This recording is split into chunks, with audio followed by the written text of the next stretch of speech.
What is going on, everybody? It's Thursday night, December 30th, 2021, and you're listening to or watching the final Kicking Out podcast of 2021. We're back after taking a week off for the holidays.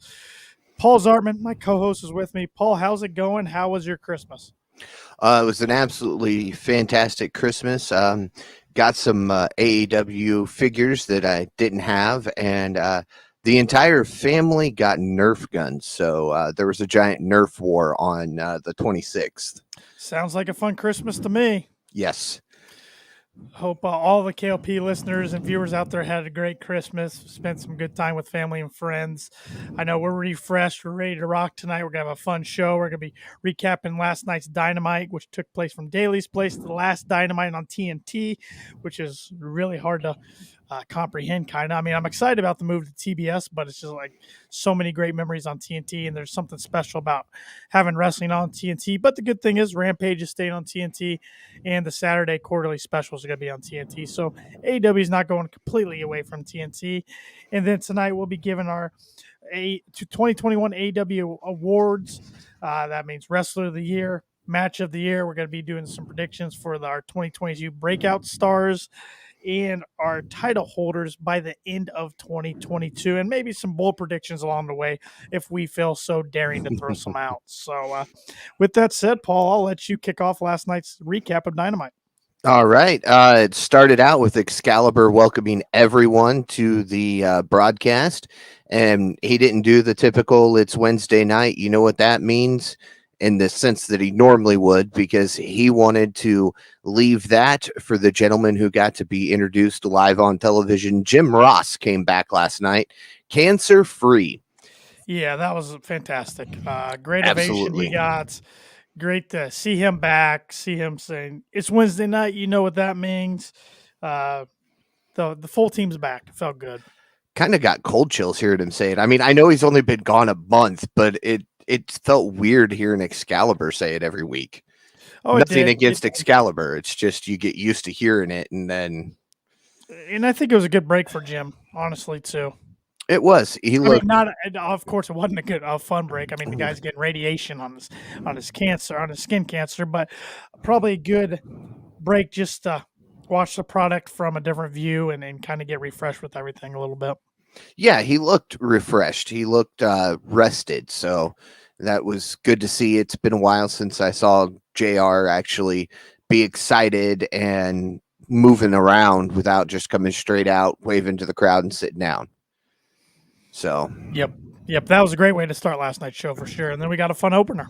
Yeah, right into the action. We had Christian Cage, Jurassic Express, and the Lucha Bros taking on FTR, Private Party, and Matt Hardy. So the Matt Hardy Family Office, which I think they're trying to get away from the name of. They keep referring to it as the Family Office and not the Matt Hardy Family Office. So we'll see what happens. Yeah, speaking of Matt Hardy, he's launching the first episode of his new podcast. Him and John Alba are doing. That starts tomorrow. It's let me bring it up here so I don't get the name wrong. I know it's got Extreme in the title. I've already subscribed to that podcast, but of course it's got Extreme in the title. It's Matt Hardy. It is, the Extreme Life of Matt Hardy. So that should be a very fun podcast. I think that'll go over really well. Yeah, I'm going to be listening to that as well. So the match begins with Cash Wheeler and Christian Cage. Wheeler takes down Cage with a quick takedown.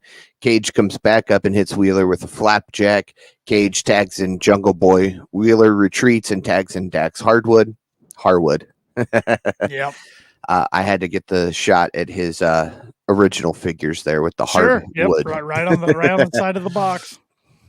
Jungle Boy and Harwood exchange thunderous chops in the corner turnbuckle. Towards the end of the match, Rey Fenix hits FTR with a massive moonsault press, tags in Luchasaurus, and Luchasaurus clears the ring. Luchasaurus hits Harwood with a big clothesline and a chokeslam. Penta tags himself into the bewilderment of Christian Cage and Luchasaurus, and Cage has some words for Penta. Rey Fenix and Jungle Boy go over the top rope, taking their opponents out. Christian Cage tags himself in, and now he and Penta have words. FTR then pushes Cage into Penta and hits Cage with the big rig. FTR pins Cage to get the victory for the team. I love the finish and who went over who. I thought FTR hitting the big rig on Christian, getting the 3 was a perfect fit. The big rig shout out there, the Brody Lee with the finishing move at Daly's place just felt right. I Yep. thought out of all the opposing team, I thought Christian was the one who should take the pin. So yeah, perfect start to Dynamite last night, in my opinion. Absolutely, absolutely. Because I mean, Christian, at this point, it doesn't matter wins or losses for him. He's just there to be there and have fun, and he definitely is having fun. Yeah, you don't want to give a loss to your tag team champs or your number one contenders. So Right. So we'll get into more of that coming up here in a little bit. mm-hmm. Up next is Daniel Garcia in 2.0 versus Eddie Kingston, Santana, and Ortiz. This was a fun match. The match begins with Matt Lee hitting Eddie Kingston with a few shots. Kingston takes out Lee quickly with a few strikes of his own. Kingston exits the ring and begins going after Jeff Parker and Daniel Garcia. The action goes back into the ring, and Kingston gets punched a few times, but he recovers and starts throwing some haymakers at Jeff Parker. Kingston tags in Ortiz. Ortiz takes control of the match as he hits Parker with a dropkick and then a quick takedown. Lots of back and forth action as we get towards the end of the match. Eddie Kingston gets the hot tag. Kingston hits Lee with the machine gun chops. Santana gets tagged in, and Matt Lee grabs the tights of Santana and pins Santana for the victory. Surprise of the night, in my opinion. Yeah, I honestly saw Kingston, Santana, and Ortiz win in this match. I was not expecting this. I do love how Kingston came out with his fast walk and didn't even care about anything else. He wanted a piece of Garcia. Yep. After the match, 2.0 and Daniel Garcia continue to attack Santana. Garcia hits Santana with the ring bell, and then we see Jericho come out with Floyd. Garcia and 2.0 retreat. Kingston and Jericho have words as Kingston is unhappy that Jericho saved them. Is this a feud in the start? I think it is. Which is good for Eddie. I mean, anybody who's in a feud with Jericho, it's one of the top spots. But I had a problem with the execution of everything after the match. Daniel Garcia sat there for like 30 minutes with the ring bell in his hand. So I'm like, all right, somebody's got to come out. Somebody's got to come out. Somebody's music's going to hit. Nope, they have him hit Santana with the bell.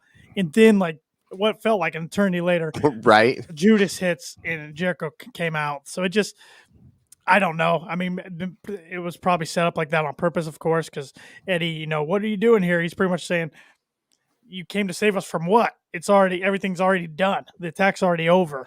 So yeah, I don't know. It just, I mean, it was, I guess, good to see Jericho back after a trip over to London with Fozzy, or England over with Fozzy, but I don't know. Just didn't do a whole lot for me. I thought the execution of it was a little weird.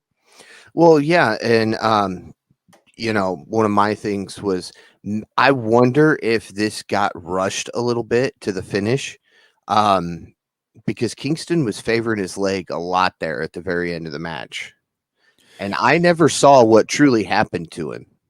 It must have happened in picture that I didn't catch. Maybe this is a way to eventually get Santana or Ortiz kind of out of Inner Circle and more on their own in the tag division, which I'd be okay with at this point. I don't really know why they're keeping Inner Circle together and going back to the Stadium Stampede against the Pinnacle. I still question this day why they had Inner Circle go over. Yeah, I'm still trying to figure that out myself. Next, we get a backstage promo with MJF talking about the extension 2024 contract negotiations that he bidding says wars. Yeah. He tells Punk he's not worried about him. MJF then tells Wardlow that he needs Wardlow to qualify and win his match to be a number one contender for the TNT title, and then give it to relinquish the title after he wins it to MJF. Wardlow is surprised, and MJF has smart Mark Sterling, who just so happened to be standing right outside that door with that contract, has him come in and read a part of Wardlow's contract to him that basically says all merchandise, everything goes to MJF for MJF allowing him to work for him. Yeah, Wardlow's facial expression said it all. He looks like he's ready to rip MJF to pieces. It's coming. We all know it's coming probably sometime in 2022. It's going to be glorious when it happens. And last week, I heard this on another podcast because I didn't catch it last week. So I went back and checked it. And whoever said it on the podcast was right. Last week, there was a moment where it looked like Wardlow was kind of itching himself with his finger. If you look closely, he's flipping MJF off the whole time with his finger. Yeah. Uh-huh. So little things like that, it's gonna be fun. It's gonna be so fun. Absolutely. Absolutely. We then go backstage to the Lucha Bros. However, Christian Cage interrupts them and says that they went into business for themselves and that's why they lost. Cage then challenges them to put their tag team championship titles on the line next week on Dynamite, and they accept. Christian's gonna screw a Jurassic Express over next week, isn't he? Well, it sure feels like. I don't think it'll be. I mean, he's going to, but I think it'll be more of a accidental screw over. He'll go to do something and the ref will catch him, or Alex will cause something to happen and blame it on Christian. So, because I think the end feud in this is Jurassic or Jungle Boy against Christian. I think that's where this is headed, and maybe this is a way to kind of break Jungle Boy away from Jurassic Express for a singles run. I don't know, but I think that's where it's headed. Because another part of me says maybe they pull the trigger and have Jurassic Express finally become tag champs, but I don't know. I'm more leaning towards the Christian heel turn that I've been saying for weeks now. Yeah, we'll see. Mm-hmm. It is the first episode on TBS, so something big's going to happen. There's going to be a lot of big things. There's loaded card. Up next, we get local talent Colin Delaney versus Wardlow with Sean Spears. You remember Colin Delaney, right? Yes. From the WWE ECW version? Yep. Yeah. Mm-hmm. Yeah. But they listed him as a local talent. Sure, because he's great at getting beat up by people, making them look great. Absolutely. Wardlow enters the ring, takes out Colin Delaney right away, then hits Delaney with 4 power bombs, pins Delaney to victory. After the match, Spears hits Delaney with a chair shot, and then both Spears and Wardlow walk off. Yep. Wardlow looks like he's just so frustrated that Spears keeps doing this. It's like, really? And commentary was my favorite part during this. It's like, Wardlow goes out there, puts on a great match, and then Sean Spears with the cheap shot with the chair puts the spotlight on him and takes it off of Wardlow. And I'm like, that is exactly what's happening here. Yep, Spears just gets the enjoyment of hitting people with chairs, and Wardlow's dominating with power bombs, and MJF wants to have more of a length of actual match instead of just power bombs. But man, the crowd's ready to get behind Wardlow. It's like I said, it's gonna be so fun. It's one of the things I'm most looking forward to with AEW in 2022. Oh, absolutely. Absolutely. Up next, we get a backstage segment with Adam Cole, the Bucks, Kyle O'Reilly, and Bobby Fish. First, O'Reilly says he wants to have a word with Cole by himself. O'Reilly says he knows that things have not been good between them, referencing their past NXT feud. And O'Reilly says that he knows Bobby Fish has his back and wonders if Adam Cole has his. Love this. I love the Bucks saying, "Oh, why is that what we're doing now?" When Adam Cole said we could be the greatest group in wrestling history, they're like, Kyle hasn't even talked to us, hasn't even made eye contact, and Kyle's like, "Hey Nick, hey Matt, how you doing?" And I was cracking up. Yeah, and then just immediately turns to Cole and goes, "I need to talk to you." I love how they brought up, because they didn't end on good terms. Undisputed Era broke up in NXT. They feuded. I love how they don't ignore that. That's beautiful storytelling. So many ways this can go, and we didn't even get to talk about it because we didn't do a show last week about Kyle O'Reilly's arrival. I love it because, just think 6 months ago, Bobby Fish, Adam Cole, Kyle O'Reilly were the biggest competition going for AEW, and now they're on Wednesday nights every week. It's just a beautiful thing. Adam Cole, he could go either ways. He's kind of a rock in a hard place. You got Omega, who's got to be back eventually, getting thrown in the storyline.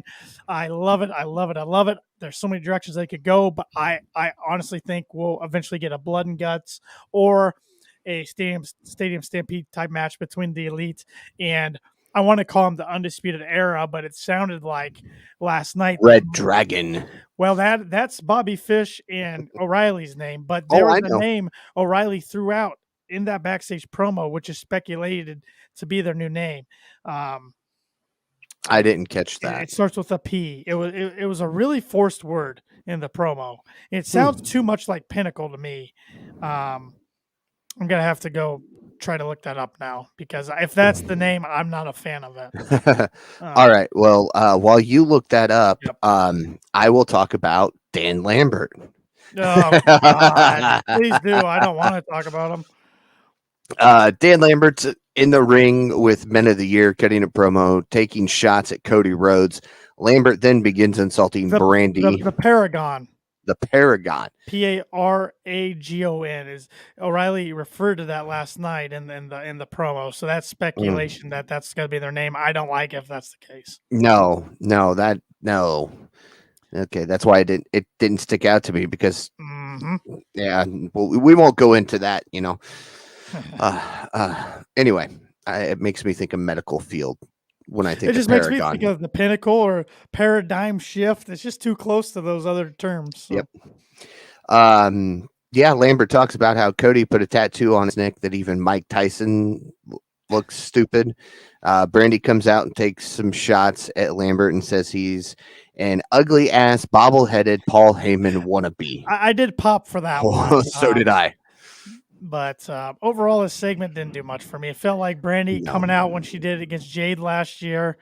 The crowd was booing Lambert. They like to hate him. But then when they realized he's ripping Cody, they got behind him. They cheered him.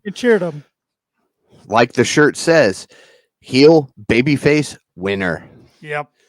Some people love the shirt. Some people hate the shirt. Oh, man, I love that shirt. It is perfect for Cody and what he's doing right now. Yeah, he's taking us on a ride where that wrestling's never been on, according to him. So we're going to have to see where it goes because, and while we're on that, I know we're talking about segment. What were your thoughts about Cody becoming a 3-time TNT champion by beating Sammy on Christmas's Rampage episode?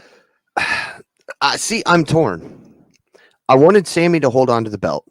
I don't think Cody needs it for the third time, but I understand it at the same time. It was the first match on TNT, one of the last matches on TNT. I think it would have been better to make it the main event for Dynamite, but that's just me. The last Dynamite ends with the same way it began on TNT. But there's speculation that, Sammy's dealing with a lot with this Sam and Pam breakup. The fans are attacking him now after they took their run at Ty. Hey, she's back on Twitter as of today. So. Yes, she came back, and I welcomed her back on Twitter as well. But I guess gears have shifted to now that Sammy was unfaithful and taking a lot of shots at him and stuff. So I think he's kind of wanting to step back a little bit, maybe, to kind of let some of this heat go away. But I don't know. I don't know what exactly is going on. I mean, we can all speculate, but until something's announced, we really don't know what happened or what's going on. So I'm not gonna get into the private life of anybody. But yeah, it's just interesting. I mean, Cody's the first 3-time TNT champion. Heck, he's the only multi TNT champ. And he's keeps acting like he's gonna hit the pedigree, but turns into a tiger driver every time. And he knows what he's doing, and it's fascinating because it gives off so many heelish vibes, but he says he's not going to turn heel. So I don't know. We're going to see. And while we're talking about these two gentlemen, if you haven't seen this week's Sammy's vlog yet, go watch it because Cody cuts a promo at the end of that thing that if that's not a heelish promo, I don't know what is. Right. It's definitely a heelish promo. Definitely. But yeah, it's Cody Rhodes is one of the most interesting things going on, not only in AEW right now, but all of pro wrestling, in my opinion. And I'm here for it. There's an old saying that says, love me or hate me, it's still an obsession. That applies to Cody right now. Yep. Everybody's talking about him one way or the other. Yep. You either love the guy, you hate the guy. One way or the other, you're talking about Cody Rhodes, and that's what he wants. I do wish he would have came out last night and said Dustin. Yeah, I was kind of disappointed we didn't get an appearance from Cody at all. But it was until post show. Yeah, we're gonna get Ethan Page versus Cody Rhodes on Rampage tomorrow night for the TNT title. got to think Cody's got to successfully defend that, but then Scorpio will probably get a shot.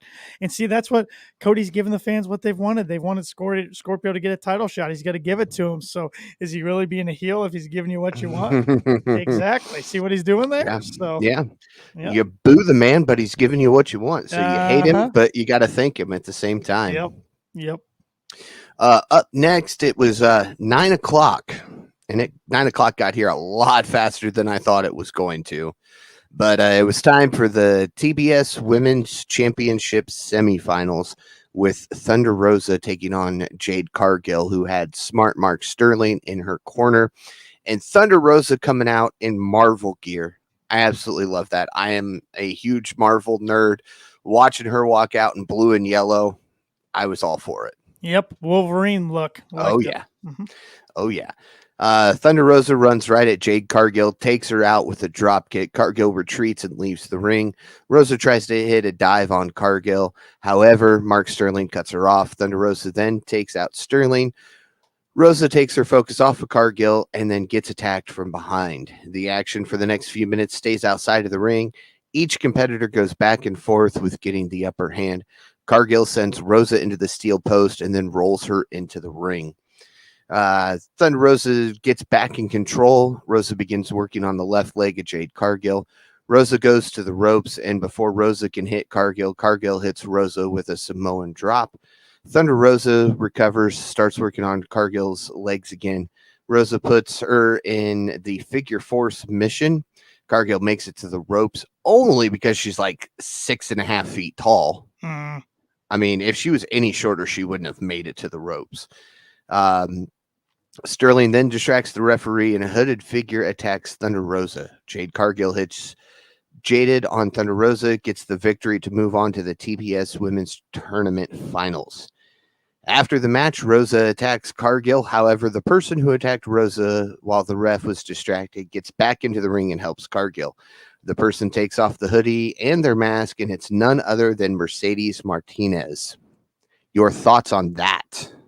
Great addition to the women's roster. She was awesome in NXT, and I mean, she was part of. I'm going blank on the awful group in WWE with the masks and the Riot group. See, all I can think of is Sanity, and it's not that one. It's the other one. I had it earlier today. It's just the Vigilantes. No, it wasn't them, but no, but I mean that's kind of what their gimmick was. Yeah, Psycho Rioters. I'll come up with it soon. But anyways, I could tell that the masked figure was like a Latina woman, but I thought it was maybe like Diamante or even Ivelisse again or something. Right. And I didn't think it was Mercedes Martinez, but she'll add a lot to the women's division. I doubt this alliance between her and Jade is a long-term thing. It's probably just a short-term thing to get her advanced to the finals. But it's a great program Thunder Rosa could have with Mercedes until Thunder Rosa is ready for ultimately challenging Britt for the title, because I think that's a program they could do at Double or Nothing or something. All right. Let me ask you this with news that broke over this week. Yeah. Toni Storm. Mm-hmm. All Elite or no? It's a good question. I mean, it sounded like she needed a break from WWE. She pretty much just quit. She wanted her release and just pretty much walked out and quit. So I'm assuming she'll have a 90-day no compete. But yeah, I mean, she's another good one. I'm all for it. You know, I know AEW's got to add more to their roster. The roster's getting pretty full, but in the next few months, they're going to probably have some contracts expire and not re-sign some talent. I'm all for of adding more to the women's division. The stronger you can make the women's division, the better. Absolutely. I agree with you 100%. I'm not too sure because, again, I haven't seen her personally. I haven't followed her career, but I think it'll be a good addition if she does come. If not, best of luck to her in all of her future endeavors. Yeah. I mean, she'll land on her feet somewhere if it's not AEW, and I see what you did there. But yeah, no, I think, Jade and Ruby's going to be a fun match for the TBS title next week. I think Jade wins it, though. Okay. All right. I've seen a lot of speculation that Ruby pulls it off. So we'll see. The internet's a buzz about Ruby. Of course, the internet's been a buzz about Ruby since she came in. So we'll see what happens. Should be a fun one. Up next, we get a short promo featuring the upcoming match of Dr. Britt Baker, DMD, and Riho. I'm looking forward to it. I'm not going to lie. I mean, it doesn't do much for me, but Britt's never beat Riho. Yeah, and she will this time. She will now. Yeah, well, yeah. I already have my pick for the next champion. So, and it's not going to be who you think it is. So, okay. Yeah, but remember, we're doing picks for the end of 2022. Oh yeah, but one of my bold predictions is going to happen. All right. So, yeah. Fair enough. And then, lo and behold, it's time. CM Punk makes his way to the ring in Daly's place for the first time ever. Yeah, that was very cool. It was cool to see him greet JR back, talk about the Brody Lee tribute show, and that night being one of the big reasons why he wanted to come to AEW. Then he took shots at MJF. My favorite line still was the waste of money, the con waste of money as much as Tebow, because I got the pop from the crowd, and I'm like, oh my god! I had to wonder in my head if he passed that line through Tony, because I don't know if he Tony had to have. Oh, I don't know, because I don't know if Tony would have approved that, because. Maybe it doesn't matter now, probably, that since Urban Meyer is not with the Jaguars. Right. Urban was kind of the connection there with Tebow. So maybe, I don't know. That was a good one, though. That was good. Yeah. I mean, MJF is a bigger waste of money for Khan than Tim Tebow. Yep, and true. I'm sure knowing Punk, he probably looked at Tony and said, hey, I'm going to say something about Tim Tebow tonight. And Tony was like, okay, not expecting that line. That was a good one. But he lost it. Like, it took everything he had to hold a straight face while he said that line. Yeah.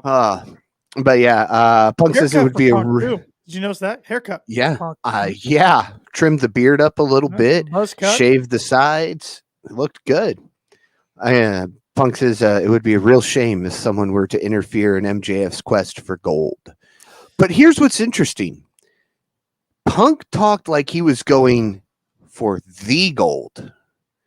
MJF wants TNT gold. Yeah, that's where it's confusing, because I caught that too last night, but then every podcast I was hearing today, Recap Dynamite, talked like MJF was going for big gold. So, right. But I mean, maybe he wants them both. Maybe. So, but yeah, we're going to get Punk and MJF probably at Revolution. This is far from over. Oh, absolutely.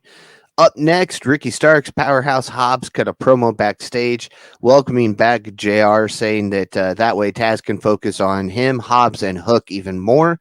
And then Stark calls out Dante Martin. No, it's about time they do something. I mean, Ricky hasn't defended the FTW championship in what feels like forever. They need to really start getting that on Rampage more, or start utilizing that title more if they want to make it a legitimate title. Because right now, all I care about Team Taz is Hook. Exactly. Who doesn't care about Hook right now? Number one seller on Pro Wrestling Tees. And Fuego's a little mad. Nobody cares about him anymore. It's all about Hook now. I'll tell you, man. I'm sure you've watched both Hook's matches so far. He's just smooth. He does some things in the ring that I've never really seen before. No selling in his last match, man. That was a little risky, because that's such a bigger guy. He's got to be careful there, because I kind of compare it to the Fiend. When Bray Wyatt was the Fiend, because he no-sold so much. I mean, my God, Seth Rollins had to try to kill him in the Hell in a Cell match, and then he got DQ'd, and they kind of went in a rabbit hole where they got in such a corner they couldn't do much with him. You don't want to go down that rabbit hole, so you got to be careful, because, I mean, he's not going to go on a Goldberg-like run. Nobody's ever going to do that again, but he's got to do a big push. I mean, he's too talented, he's too well-trained, and the fans are too behind him not to give him a push. Yeah. There is talk, though. Fans want to see him go on a Goldberg-like run for a while. Not that long, but, just let him rack up win after win after win after win after win. Yeah. Up next, Brian Pillman's in the ring with Tony Schiavone for a promo. Pillman talks about why he jumped in the ring, not for his partner, but his brother. Pillman says his mind went black because he did not know where he was when he woke up last week. Pillman calls out Black and says he didn't really know his dad, but one thing I learned from him is you've only got one life. And he says, Black, you're not taking mine. The lights go out. We see Malachi Black appear. The lights soon go off again, and he's gone as Black plays mind games. Yeah, Malachi's going to destroy him. Oh, yeah. Did you notice his shirt last night? Pillman Jr.'s. Yes. It was a Venom. Venom. Shirt. Yes. Do you think that's got anything to do with this storyline, kind of, or do you think it was just a fan shirt? I don't know. I mean, I'm torn because you could almost say that, Pillman Jr. did get hit with the liquid too. Maybe it's not a true venom-like substance, but it corrupts your mind. Right. The reference to going black, not knowing where you were at when he woke up, that type of stuff. If you're a fan of Venom, you recognize that as a Venom thing. So, I mean, now that you say it, it could be a coincidence, or it could. I mean, he wore his jacket down over the shoulders to make sure that shirt was seen. So, well, I'm just so curious in this House of Black. I mean, everybody's speculating that Brody Keene's coming soon. We haven't seen Pac in a while. We haven't seen Julia Hart for a couple weeks. Are they going to be part of the House of Black too, since they got misted? And now Griff's gone. Yeah, so it's. I mean, we're gonna get some answers soon, but it's exciting to speculate. Yep. Next, Excalibur. There we go. Announces matches for this week's AEW Rampage. But before that, the Acclaimed cut a promo talking about Bowen's match against Darby Allin. We then see Sting and Darby Allin cut a promo. Allin says people talk, and nobody has been able to stop Allin and Sting. It sure feels like they want to push Darby and Sting towards tag team titles. Yeah, I like Sting's reference there. He goes, everybody talks about being the main event tag team in the company.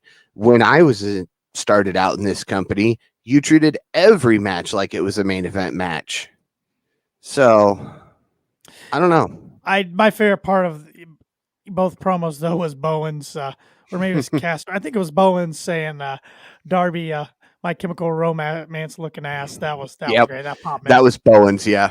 Yeah, that was good. So, they claimed they're fun, but unfortunately, they got to get another loss. Yeah, you can see that one coming a mile away. So that's on Rampage. We're getting Cody and Sammy on Rampage. Taz is going to do a breakdown of Hook's submission Red Rum on Rampage. And we're also getting a street fight with the Bunny. The Bunny. And why am I blanking, Paul? Penelope Ford against Ty Conte and Anna J. TJ. I have not read any spoilers. Neither have I. For Friday, but I did see a picture. Wow, did the Bunny get busted open? Ooh, yeah. And there were no spoilers with that post because I saw the same post. It just said, "Here's a reason to watch Rampage Friday night." I guess I don't know the spoilers as far as results, but I did read something that Penelope Ford was the only one not to get color in the match. Okay. So all I didn't read ladies supposedly got color. I don't know how much color that Tay Conte and Anna J got, but I'm intrigued now after seeing that photo. I'm like, that is a big gash. That sold me for Rampage. Yep. I mean, I was like, all right, I'll be watching Dick Clark's Rocket New Year's Eve, and then I saw that and I went, nope, I'll be watching Rampage at least for an hour. Yep, and we'll go back after Rampage. There you go. Finally, it was time for the main event. The main event. It didn't seem. I'm so glad that's got over. By the way, on Friday nights with Mark Henry. Yes, that's great. Yes, I absolutely love those.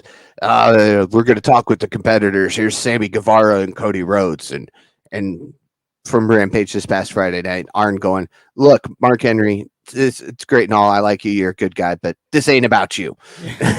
Kicks him off the screen.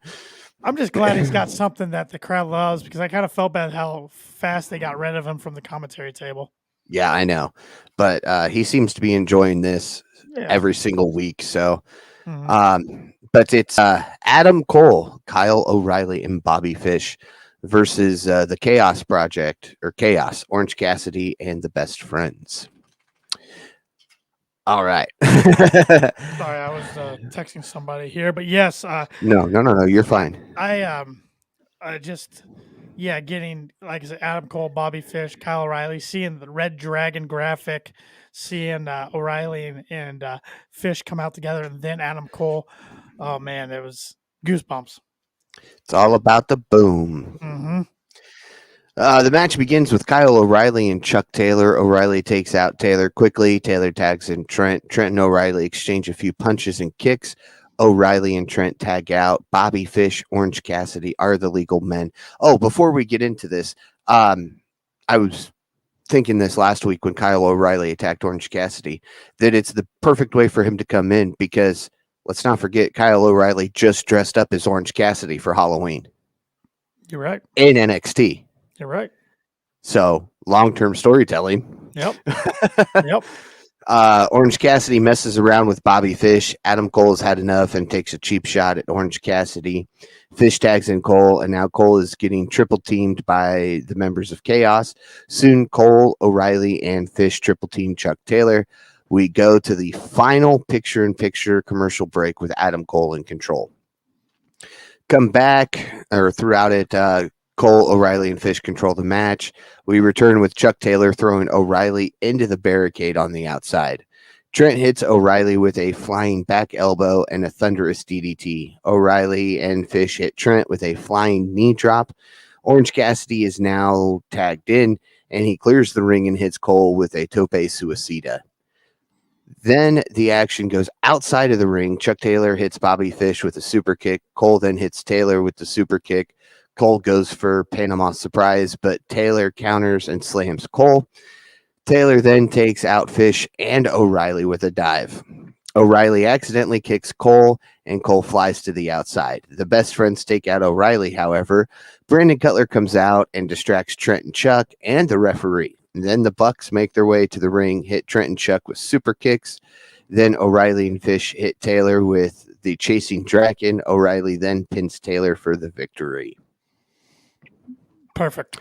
I mean, what a cool way to be the last main event of a Dynamite on TNT. That was the first time, I believe, on Dynamite. Well, of course, that Kyle O'Reilly's ever been part of the main event, and Bobby Fish. I think I read where there was 61 different guys that main evented Dynamite on TNT. Wow. Yeah, that's a pretty big roster. Guys and gals, I should say. Wow. That was fun. I love the part of O'Reilly accidentally kicking Cole, then the Young Bucks being there down on the ground with Cole. It's just so many directions they could go. It's gonna be so good. I mean, I could see it being, when Omega comes back, then Cole sides with Red Dragon, and you got the lead on the other side, where I can see Cole choosing the Bucks, and Kenny kind of swerves everybody and chooses Red Dragon. There's just so many directions, so many long-term feuds and matches they can get out of this. It's going to be awesome. Yeah, I think Cole not getting his hand raised was the first time I've seen a winner not get their hand raised on Dynamite. So that was interesting, but I like how he kind of, just kind of protected himself, backed into the Bucks. It's like, I know this is safe. I'm not sure about that. These guys are safe, so I'll go here for now. Yep. So it's gonna be interesting. It's just exciting. It's so exciting going into 2022. I mean, the company has ended their shows so well the last 2 years compared to 2019. Never forget how they ended 2019. Oof. Yeah. The Dark Order fake punches. Yeah. Mm-hmm. We'll never forget that. Yep. But hey, Dustin sold it, so that's what matters. Yeah, he did. Oh, the Brody Lee saved the Dark Order forever. Oh, yes, he did, and he changed everybody's thought on the Dark Order. Yep. I'm glad Alan has removed the mask now, though. Yep. So, all right. What was your rating for the show last night? I'm going to give it a solid 8.5. All right, I'm going to go 7.5. So we're pretty close. All right. The Dan Lambert Brandy thing didn't do anything for me at all. It was funny that, he called her Brandy, then Bambi said, sorry, I get my stripper names mixed up. Lambert did the best that he could with Brandy, but Brandy needs to stop inserting herself into Cody's stuff. Well, it's not only that. I don't think Lambert needs to be the talking piece for Ethan Page and Scorpio Sky. Those guys can No, talk. Those guys can exactly. talk. They're entertaining. Two of the better talents that AEW's got, and I just don't think Lambert needs to be with them. No. Yeah, that didn't do much for me. And then, like I said, the Jericho late interference, I wasn't a fan of that either. No. Nope. All right, your wrestler of the night. Yeah, a lot. I mean, a lot you could choose from. Pretty much any winner of any match, but I'm gonna go with Kyle O'Reilly. Okay. All right. I'm gonna go out of the same match, but I'm gonna go Adam Cole. Okay. Just because I like his storytelling that he's doing between the Bucks and Red Dragon, and I'm interested to see where it goes. Yep. Oh yeah, it's fascinating stuff. I mean, praise to Tony Khan. How he got those 3 talents signed just blows me away. Money.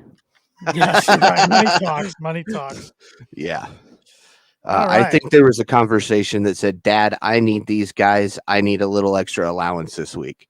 No, I'm kidding. I'm kidding. Yes. Yeah. Early Christmas present. Christmas Merry allowance. Christmas. All right. So I've been looking forward to this all day, giving our AEW Awards for 2021 and some predictions for 2022.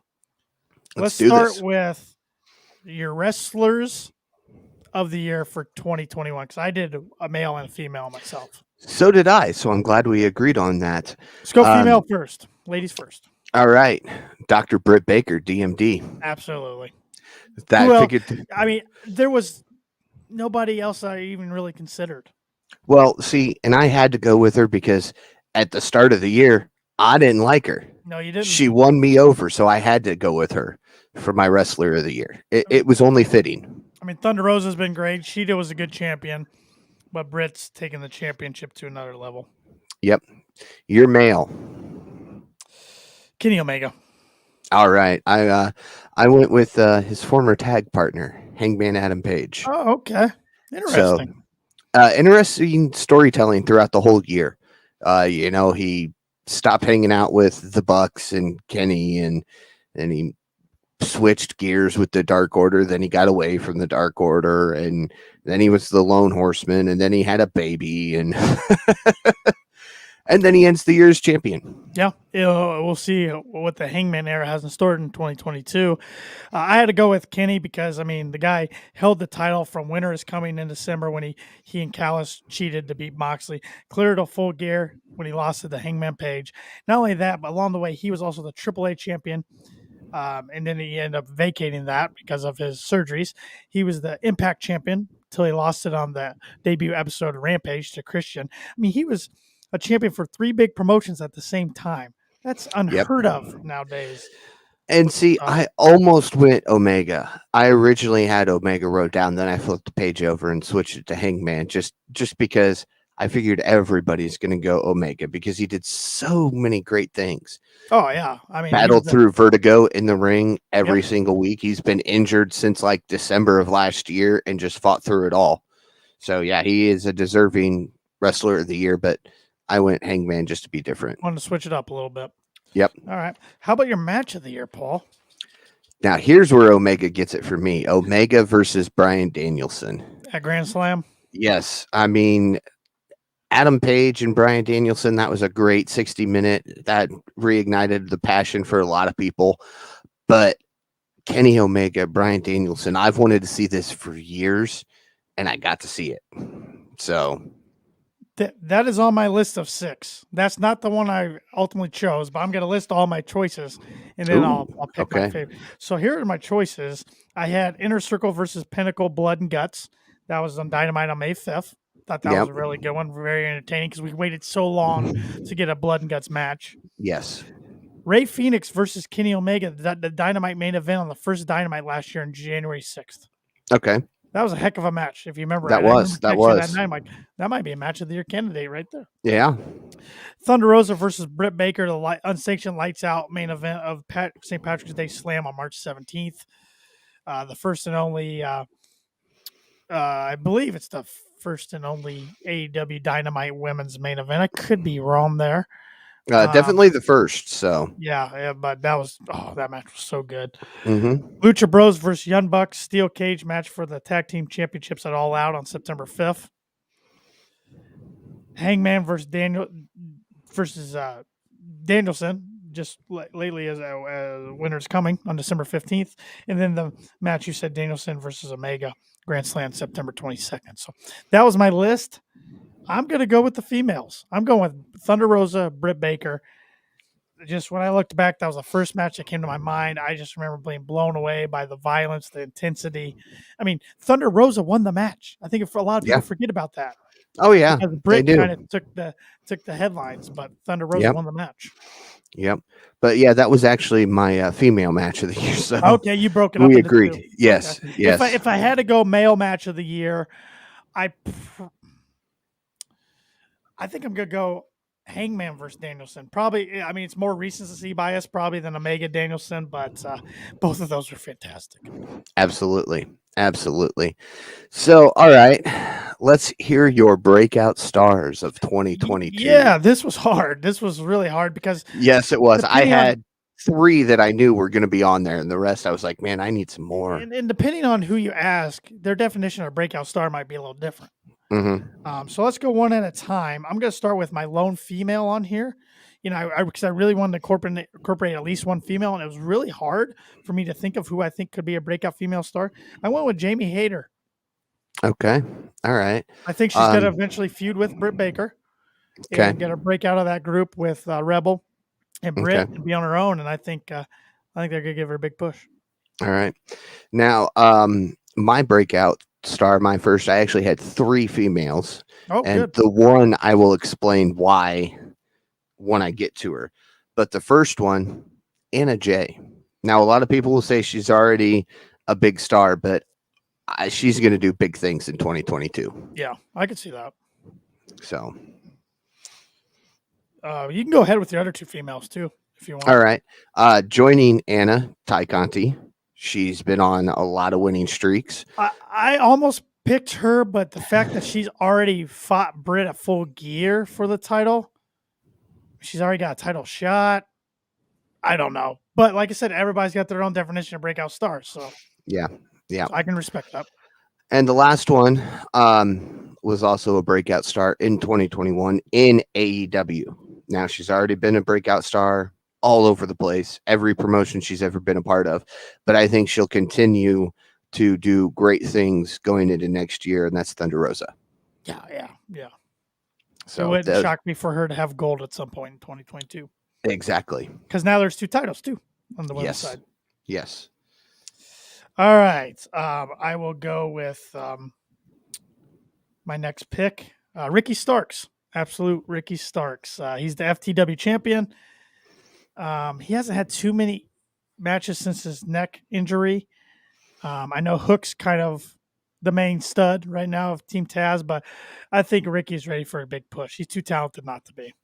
I can see him having the TNT title at some point in 2022. All right. My first male, Dante Martin. Oh, I like that one. So, yeah. Yeah, that's a good. I don't have him on my list, but I think that's a no-brainer. I think Yep. One of my other males on here, Ethan Page. Ethan Page. I know. Okay. Yes, he is getting his second shot at the TNT title tomorrow night against Cody. He had a shot against Sammy, lost. Now he gets one against Cody. He's been in a main event coffin match with Darby, but he's racking up a lot of losses. I think 2022 is the year we see him get a lot of wins. Because I'm even going to go on record. It's not going to happen in 2022, maybe not in 2023. I think Ethan Page will be the world heavyweight champion eventually during his time in AEW. I think that's how much superstar potential he has. All right. I'll back you. I'll agree with that.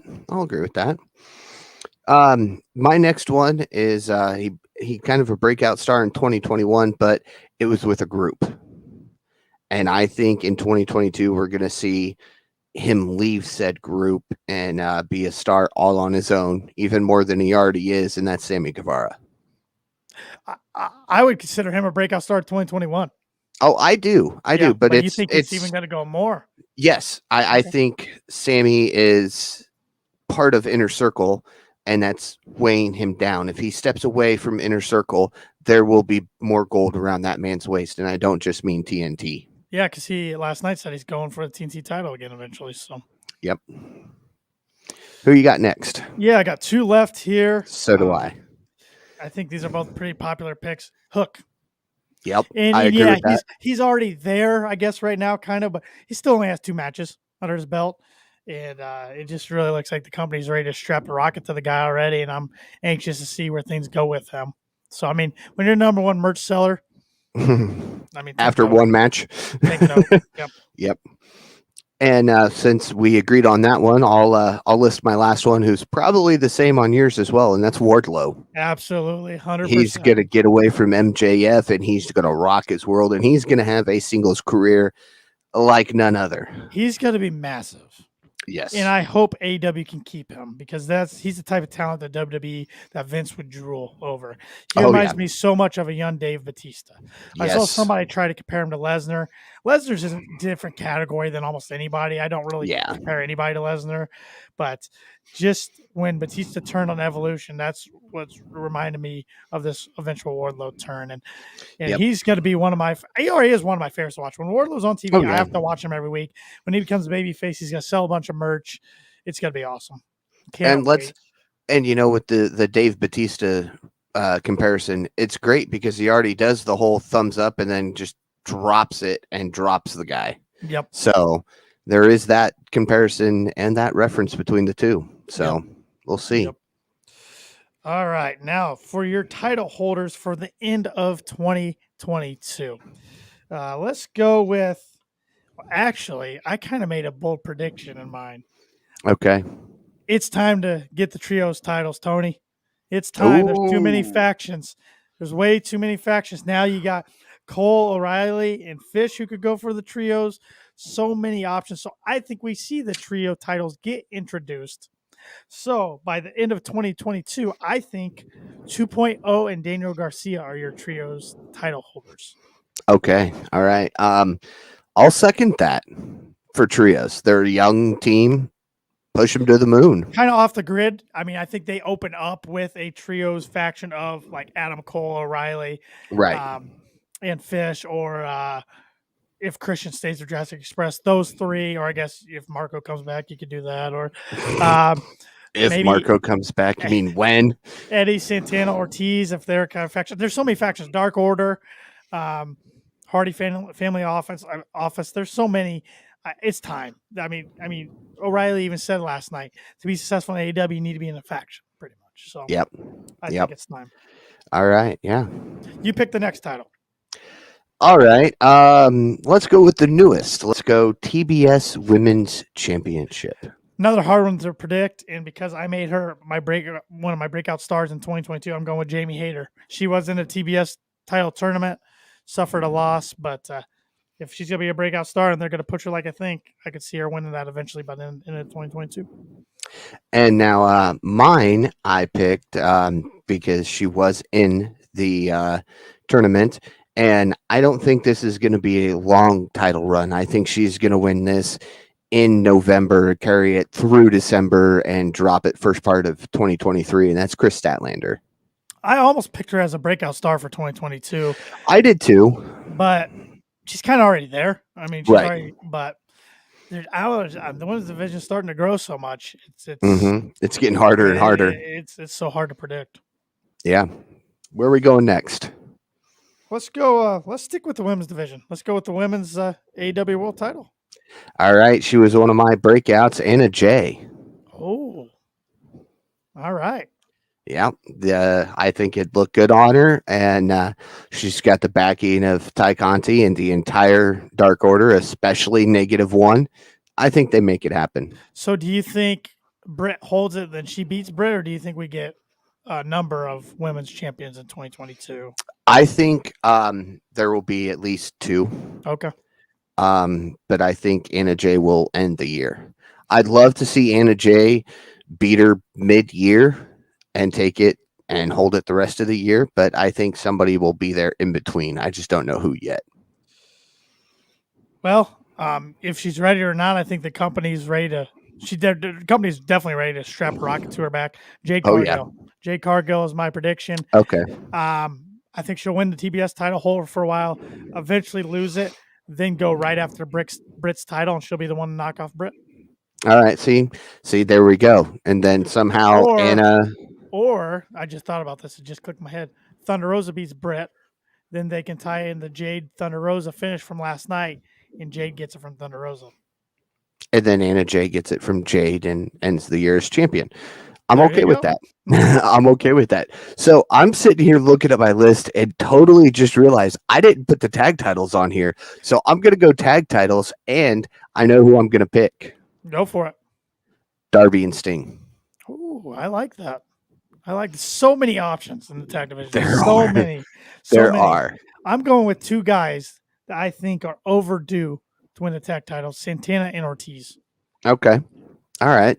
Yep. Yeah, I would. I'd be okay with that, and I think maybe they beat Darby and Sting to get the titles because that push from Sting would really help them. I mean, they're already huge names, they're already huge stars, but Sting saying "have gold," it's just like a. Oh. It would be cool to put one more title on Sting. Yes, and that's why I think a tag title would work perfectly. Yeah. If you can't put him on with a singles title, that would create too much controversy. Exactly. All right, your pick. TNT champion. Who you got? Hook. Okay, see, I went a little bit different. I went Dante Martin. Okay, I can see that. That's good. I'd be okay with either of those two, honestly. So. Yep. I'm cautious. I want him to be cautious. Like everybody's like Hook, because there's that video of him coming out after Cody won the title on Rampage and him kind of challenging or smacking Cody. And I'm like, I don't think they push him there yet, but eventually in 2022, I think he gets a shot and wins it. All right, now I guess it's time for the final belt, the AEW World Heavyweight Championship. Mm-hmm. I wonder if we've got the same guy. I don't know. Well, my pick is better than you, and you know it. It's MJF. Last time I'm picking MJF for anything. So if he doesn't end 2022 as champion, I will never pick him for anything. Well, here's how I think it plays out. I'm going to be so wrong about this, but I'm going to play out the story. So I think Hangman's next challenger will be Adam Cole. Of course. And then he successfully defends it. MJF then beats Punk. MJF goes against Hangman at Double or Nothing, beats him. But somewhere along the lines, Wardlow finally turns and wins the title from MJF and ends 2022 as your AEW World Champion, Wardlow. I would be okay with that. Yeah. I don't know if they think he's quite ready for that because I've been on record for a long time. MJF, I think, will be world champion at some point in 2022. Yeah. But that's why I picked him ending the year. Yeah, I just think in the year with Wardlow as champion, that sounds good to me. I agree 100%. Any bold predictions that we might have not kind of touched on that you want to or predictions for new signees? Well, I think, signees is hard because Tony went on record and said we're going to be a little bit careful as we pick for 2022 and going forward. Tony Storm is really the only one that comes to mind, and that's just probably because of a recent release. I'm sure there's somebody that will make their debut, and I'll be like, oh, I didn't even think of them, Brody King, I think. I mean, it's kind of leaked that he's signed, so he's coming. I think the Briscoes are coming. I mean, FTR wouldn't tease this on Twitter. I mean, they were doing it again today. Yes, they were. Man, Dax was having a heyday with those boys. Yep. Them boys, I think, they keep every week. I think they're coming, and they don't, and I get disappointed. So, I'm gonna make a very bold prediction here. Okay. Then hear me out because he's already a fan favorite, and I think the only reason he's not there yet is because he's currently injured. Yep, this was my next signage prediction. So, Danhausen. Yes. So evil. Yes, he will come. He will be all elite. Has to be. I mean, they asked Tony Khan about him the other day in an interview, and he spoke very highly of him. he was the number one seller on Pro Wrestling Tees outside of an AEW superstar. The guy is so over right now. He's hilarious. I mean, just look at what he's doing with the Ass Boys. Yeah. It's hilarious. It's hilarious what he's doing with Colton Gunn and Austin Gunn. And let's not forget, every single week, somebody's got makeup done up like him. Their shirts, their signs. It's all in Indianapolis. A guy dressed just Yep. like him outside the arena. So, Yep. yeah, I think AEW would be dumb not to sign him. Oh, yeah. Yep. 'Cause So he can I don't push a lot want of to. merch. I mean, if And it's nothing else. And I didn't want to put him as a breakout star just because I wanted to stick with already in the company. Right. So, right. But if he signs, he's a breakout star. And then I think I'm going to predict one more guy, Johnny Gargano. I think it's going to happen. The more I think about it, I think it's going to happen. I'm not sold yet, but we'll see. I think he'll wait till about March or April, and they're going to have their baby. But I wasn't sold on that first either. But I don't know. A lot of people are talking about him, and he's stated that some of his dream matches are against AEW talent. So I think it's going to happen. Well, Seth Rollins and Kevin Owens both said some of their dream matches are with AEW stars, and look what Owens went and did. Yeah, he did what he wanted to do for his family. It sounded like he got quite a bit of money. So. Oh yeah, from what I understood, everybody is saying there's no way Tony Khan would have matched that. Yeah. Not that he couldn't, he wasn't going to. Right. It was pointless to do that for him. And I'm anxious to see what talents get away from AEW too. Yeah, we'll see a lot of. I'm sure as 2022 goes on, there'll be some that leave and sign with WWE. Yep. Will we see Jeff Hardy become All Elite in 2022? I was afraid you were going with this. Yes. I think we will too. Yes. I'm still not sold on it, but the more I've found interviews and all sorts of different stuff. I mean, there was videos all over the internet. He's been doing his singing stuff here lately. Yes. And he had a big old jug of water on him, and some guy that was a character came up to him and what are you drinking? You back at it again? And he goes, no, it's water. I need water to survive. I need water before I go perform. It's water. And I felt that was kind of a stab at Vince because, and again, I don't know how true it is. I've heard talk that one reason he left mid-match is because he was injured and Vince didn't really care. So, and again, I don't know if it's true. People talk. That's all I know. Yeah, we might never know what really went down. No. There, so. Vince will say he was into the stuff again and walked out, and Vince fired him, and Jeff will say I was injured and I quit. Yeah, we'll never know the truth. Well, I do think he becomes All Elite in 2022. Yeah. Another question for you: does Cody Rhodes turn full heel in 2022? Yes. Because if he does, he's going after the AEW title, and he'll probably win it. Yes, I think he does, but I think it will be in December. Right at the end of the year. Yep. We'll get this whole year of Cody teases, and then he'll do it. He's going to finally drop somebody with a pedigree, finally. Yep. I just don't know who. MJF. Ooh, that would be good. I do want to see them rekindle that rivalry once again. That's why I want MJF to have the title at the end of the year, because I want to see Cody turn heel, and I want to see him drop MJF, pick up a microphone, and say, I'm your next challenger. Well, that means MJF has to be baby. I don't see MJF being a baby. Not necessarily. I mean, I know they are pretty strict on the heel versus baby. Yeah. But I mean, if you look at it, Sammy's a baby face. Cody's whatever Cody is. Considered baby face. So they just win again. Do you think Punk and Danielson, either one of them, see any gold in 2022? I think so. I think it'll be TNT gold, though. Really? Yes. And then, help get that younger talent over a little bit more, hold the gold in 2023, and be done. Not done, but done chasing gold. Or here's a very bold prediction for you. They both will hold tag team gold. Yeah, they've said they've wanted to tag together. So I don't know. There's so many top-notch stars right now in AEW. It's not all of them can have gold, so it's tough I to know. predict. That's what makes these hard and fun to do. Mm-hmm. So because I mean, Cody could do the TNT Open Challenge again. There's so many hot free agents out there. Yeah. Could do that Yep. again. I mean, if he didn't do that, we don't get Ricky Starks and Eddie Kingston in the company. I know. And a couple other talent that we got based off of that, but they didn't stick around. And one guy we haven't even mentioned tonight, he'll be returned eventually in 2022. You got to think John Mox. Moxley. I don't think Mox is going to go for gold in 2022. Yeah, maybe tag team gold. Maybe tag team gold, but that's about it. Because it'll be interesting when he comes back because he was on the way to a heel turn.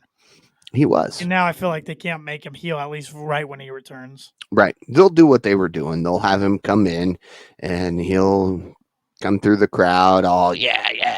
And then about a month and a half in, he'll slowly start that turn. They're never going to just flip the switch with Mox. It's going to be a slow process. And speaking of Moxley, got this guy to come to my mind. I read tonight that Miro's dealing with a minor injury. That's why he hasn't been wrestling lately.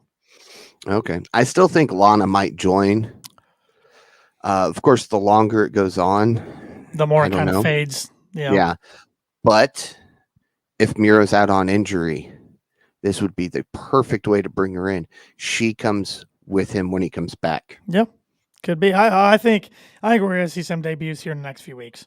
I mean, next week's card alone, we're getting 3 title defenses, who do you think?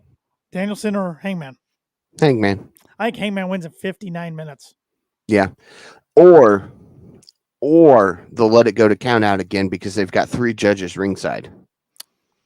Good. Yeah.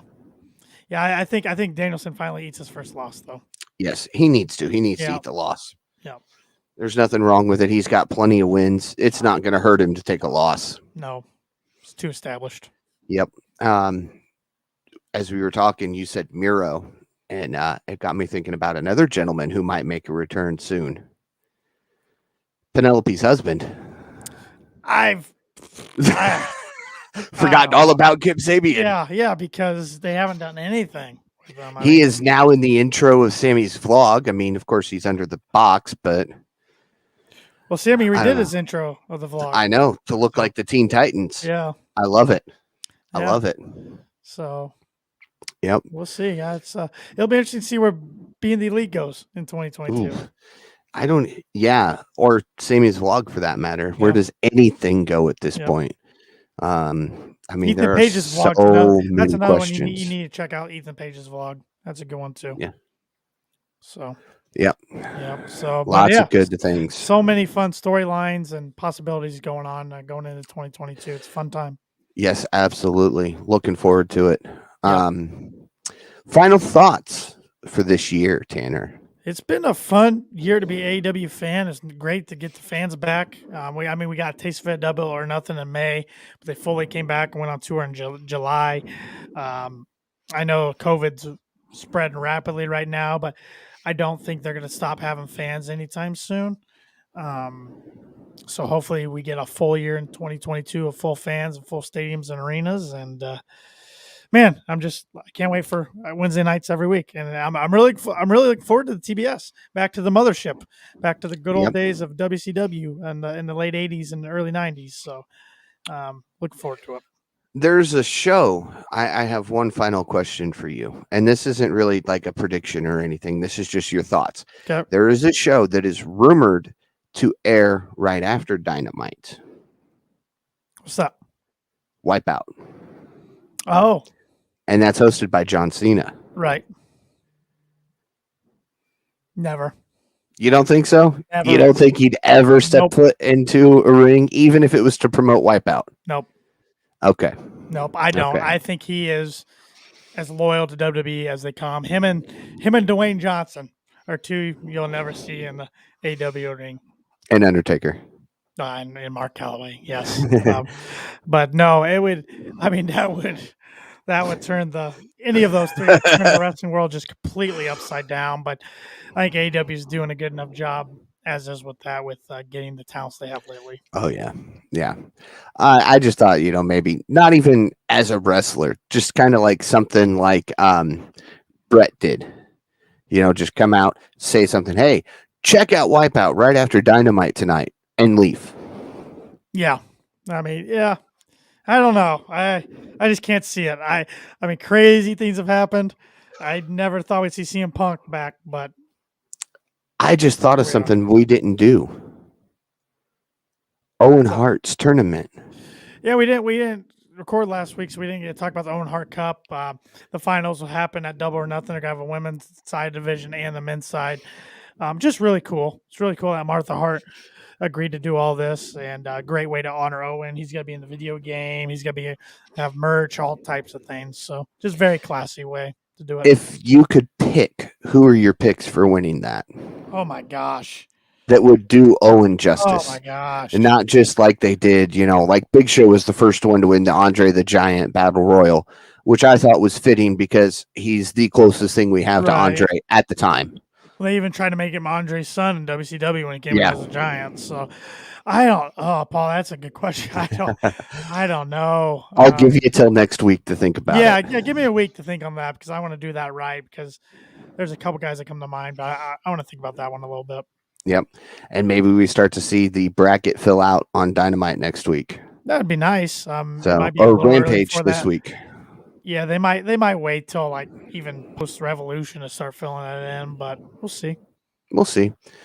They carried the TBS tournament a lot longer than I thought they were going to. So November, December, and into January. Yep. Into the turn. I'm anxious to see what the presentation looks like in Dynamite next week, if anything's changed. Yeah. Who do you think's going? I know I keep coming up with questions at the last minute here. All right. Who do you think's gonna introduce the TBS belt next week? Ooh. No matter who wins. I mean, are we gonna get a name like we did with Brett? Or I think we get a legend. I mean, they had Crockett give Cody the belt, yeah. Week, so yeah, it'll be some women's legend. It'd be fun if it was Amy Dumas. It'd be fun if it was Amy Dumas or April Jean. Yeah.